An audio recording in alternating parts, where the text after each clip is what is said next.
Before we go into the question, let's shortly recall our memory about quantum numbers. We know that quantum numbering is a method of representing the electrons. There are 4 parts in these quantum numbers. First one is principal quantum number, which represents the main energy levels of the electron it belongs. Then come the azimuthal quantum number. Some call it as angular quantum numbers.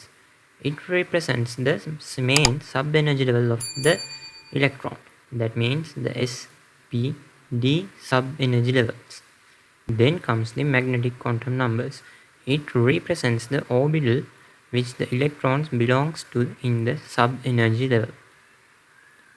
Next, the spin quantum numbers. It represents the direction of the spin of electron. We can represent it as like this or like this. See how this numbering works.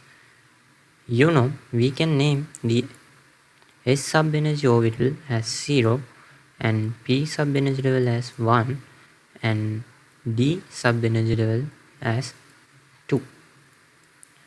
Then, as there is no orbitals in the S sub-energy level, there is 0, and there is 3 orbitals in P sub-energy level.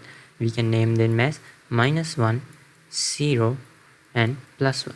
There are 5 orbitals in D sub-energy level. We can name them as -2, -1, 0, +1 and +2.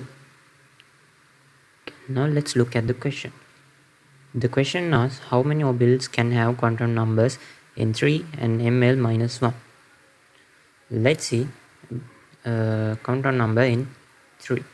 We know N3 can has 0, 1 and 2 sub-energy levels, and this can has 0 and this can has -1, 0 and +1.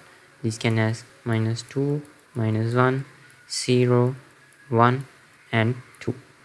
And let's read about 4. 4 can has 0, 1, 2, 3.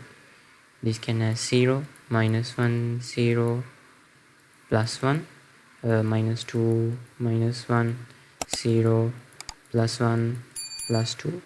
This can has -3, -2, -1, 0, +1, +2 and +3. We want to see how many orbitals can have quantum number N3 and ml-1. Let's look at that. We can see that there are 1 and 2, then N4 and ml-1. N4 -1, 1, 2, 3. So altogether we can see that there are 5 orbitals. So number 4 is the answer for this question.